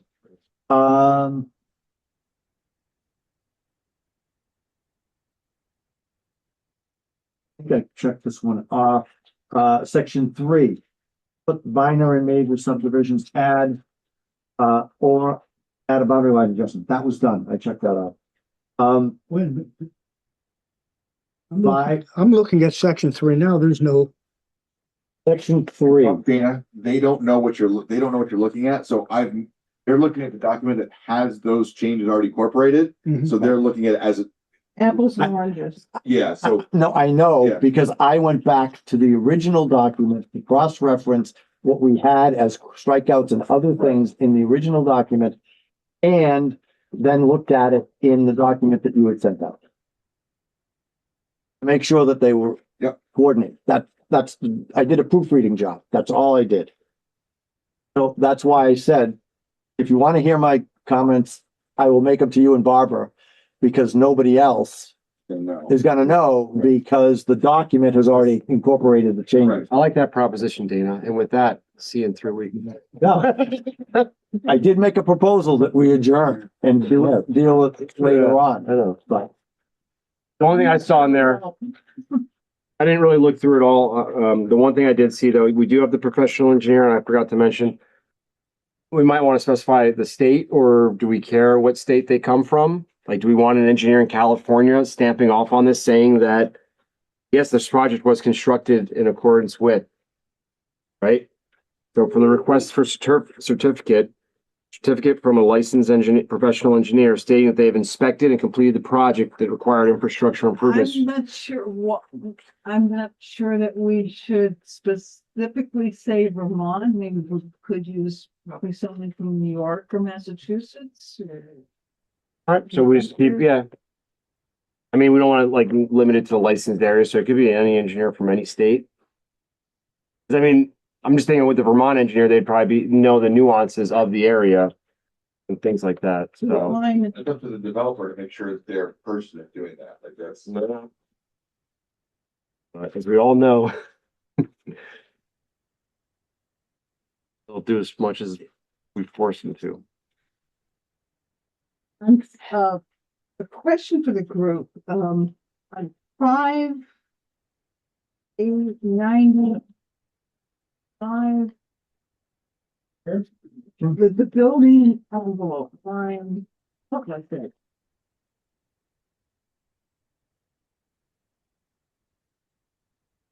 You know, it's mentioned, Logan gave us something for the building envelope. It's part of the design section, which is Are you looking at, 7, what section are we in? 7, and let's see, where is building design? I'm just thinking, Standard design requirements is number 2 under subdivision application. Section 7. did anyone see building design? It just seemed like it was, it came from zoning. It's section 7, yeah, line 463. section 7. Yep. Line 463, all the line numbers on the left hand side. Any proposed lot, any proposed building envelope shall exclude all areas deemed unsuitable for development. I'm sure that came from Logan. So, we talked about, we needed a definition, and now it does have a definition in section 1, definitions. But the question, and the definition is, there's a clear demarcation of what's exterior and interior. Mhm. That's a building. Envelope. Have we ever asked about a building envelope? And I'm thinking maybe this is just something that Logan suggested that we don't need. Can we think of any instance where we might need to know the specifications of what's interior and exterior? In a You mean within subdivision. the lot, in the subdivision? In a subdivision. yeah. Well, I mean, a lot of this highlighted portion at the end where it talks about not impacting wetlands and streams and how it needs to be, like, we would need, if we're gonna have that in there, we would need to know where the building would be. You know, it Use talks that about, a little bit more. well, so for wetlands, aquifers, streams, agricultural lands, all of those talk about the layout of the subdivision. So, like, for example, building sites should be designated to minimize impact on prime agricultural fields. So we would need to know where the building is going to be, Which is the building envelope. right, which is the building envelope. So, Okay. if we're looking at, Unless we take all those things out or reference Okay, it just to as long that, as we're but- gonna use it and we know why we want to keep it in here. I mean, it's in here and it's in the definitions now. So Mhm. Generally, we don't look at where the building is gonna be when a subdivision comes in front of us. We don't really have the right to ask that question. I mean, if the person comes to us with a subdivision and they wanna cut their land up into certain pieces, what they're gonna do with it is permitted down the road from us. Typically by Act 250, or in the case of Rutland Town, it's just Or a not. the building- filing a work notice. So if they're coming to us to subdivide land Yes. and don't talk about, and all they're doing is saying, we want to divide 2 parcels, and then we approve it, and the next day they decide they want to build something, this doesn't apply. we should probably take it out. Goes back to, what, do we have the ability to enforce it? Right. And we Well, don't. out of correct? curiosity, what's The happening answer with is Hawley? no, as usual. Or right off of Post Road, Hawley, right down there, they just sold all those and then it's subdivided. I didn't. He sold it off as 1 parcel. Oh, he did? I just saw that they'd shown it previously before as subdivided, and like they were showing like, oh, here's wetlands and you could build something had- here. He had advertised it like that, and then he became frustrated with the process and sold it off to one parcel. Oh. Yeah, they needed a bridge. It was gonna be a terrible road, awful road, the way they wanted to do it. So their plan was to have people pass each other. The road wasn't gonna be wide enough for cars to pass each other. They were going to pull over into people's driveways to get around each other. Not a good plan. No, Seems better as a one lot. Yeah. no. So, all of the yellow in section 7, starting with H, all of that yellow is the stuff that I found that I thought would be nice to have. So Logan said, put it, he suggested where we put it. I'd like everyone to take a look at that between now and the next meeting. And see if that does belong in this document. I thought it would be a nice connection with the town plan. That there would be a lot of back and forth when we do the new town plan with what's in here.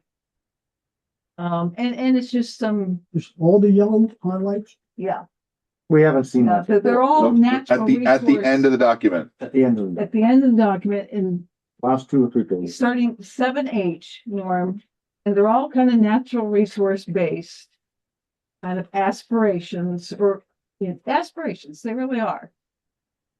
So take a look at that, see if you like it. If you want to say there's no statutory regulation or any requirement to have that language in there. I just thought there'd be nice interplay back and forth with the two. Just so I'm following what you said. You're saying, starting with paragraph H, line 532. Yep. All those full page change highlighted areas are materials that you have added.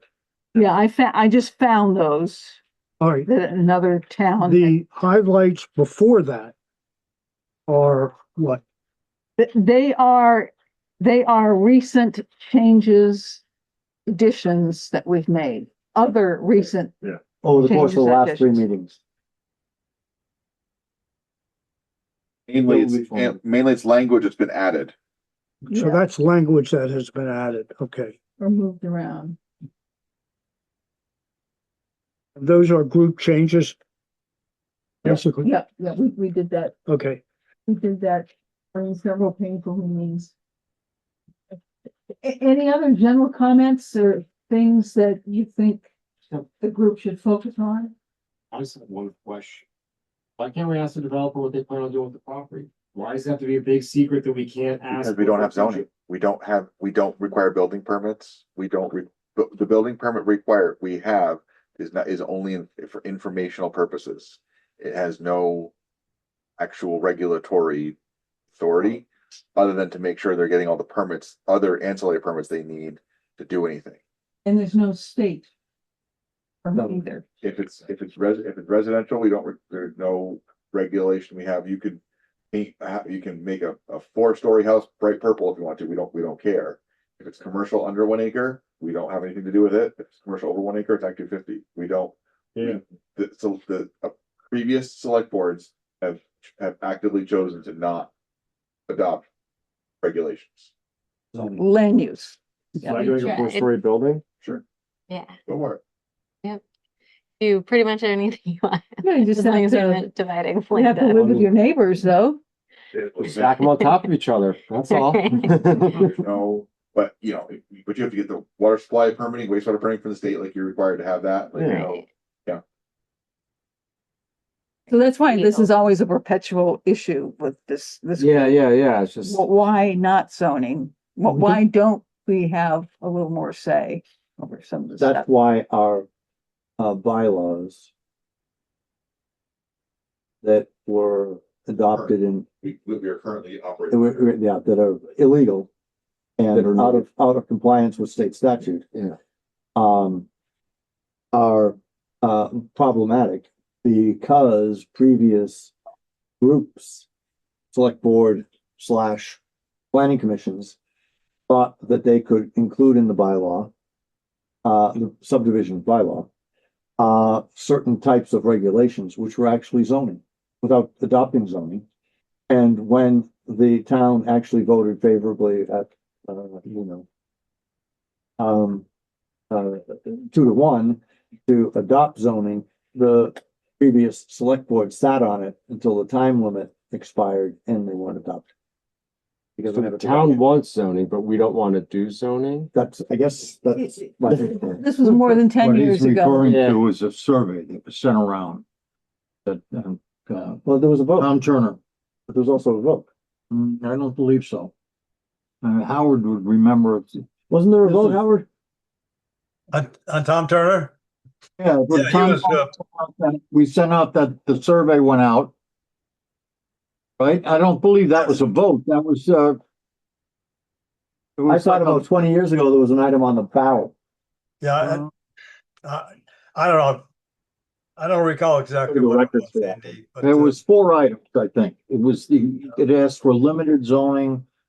You were given 4 choices, if I Yeah. remember right. yeah, And 77% of the people responded in the positive to the top 3 items, and only the small number responded to no zoning, but subsequent elections have proven that to be a problem. And I have to just say, I mean, that we're gonna end with the witching hour of 8:30 coming up here. And I think we have to scratch a whole lot of this stuff because it constantly references building sites and building. And we don't have any authority over it. Right, make some notes with line numbers and come back in a month. Right. So my question is, what is the determination on the land areas, B, line 461, that we've spent 5 to 7 minutes talking about? Because I don't have a clear understanding of what we're doing with that one. What do you mean, the land area is The unsuitable? land area is unsuitable for development.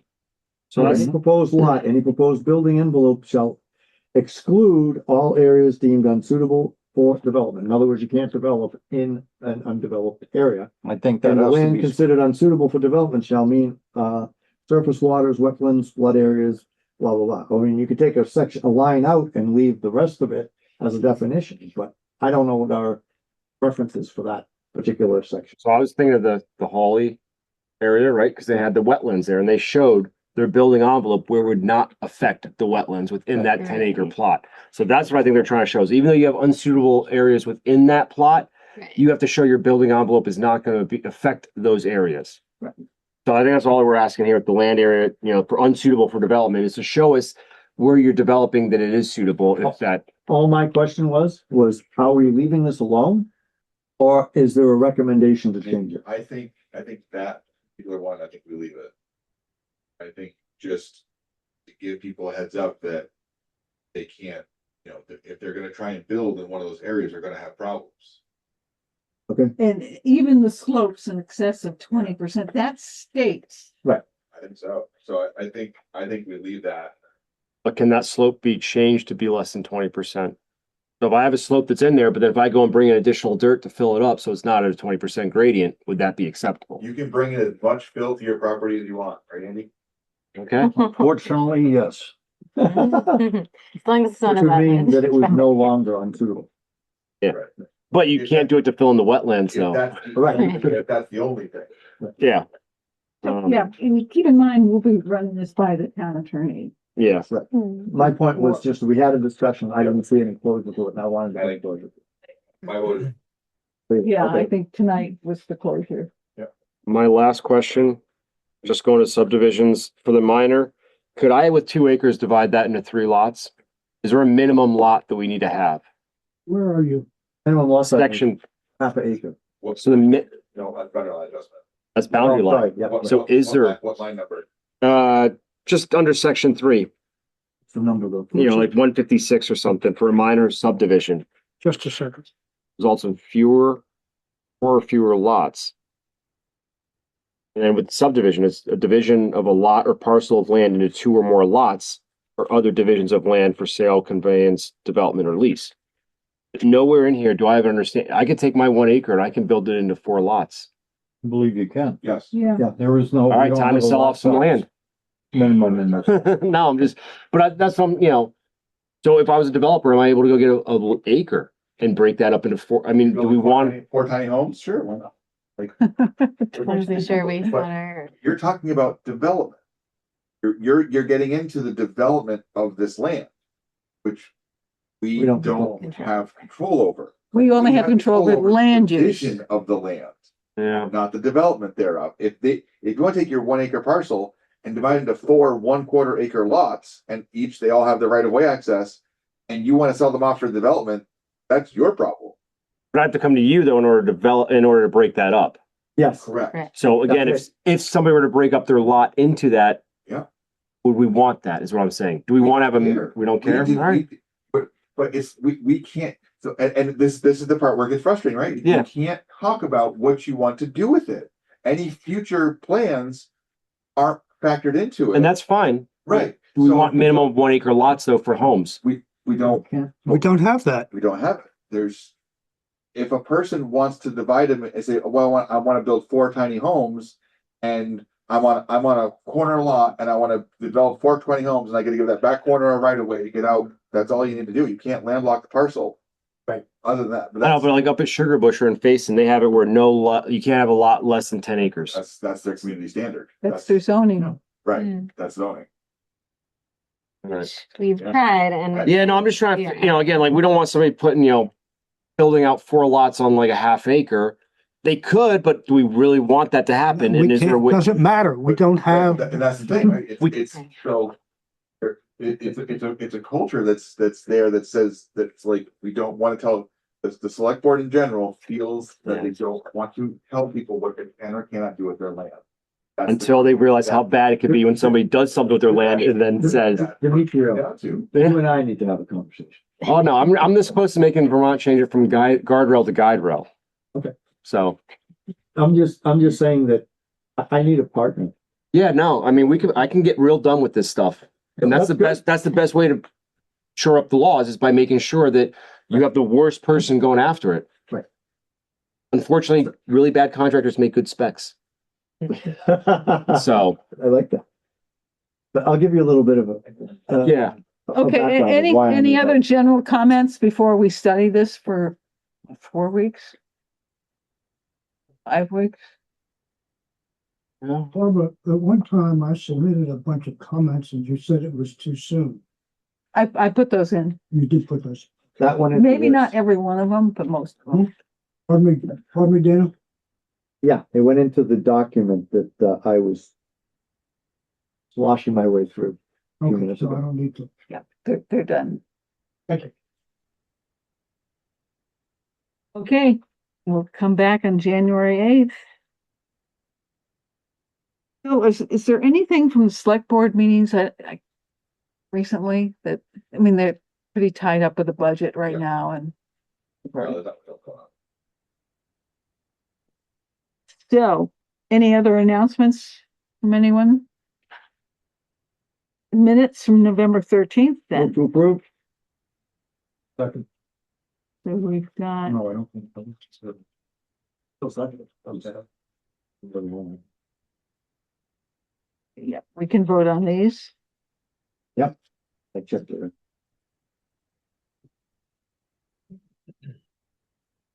Any discussion?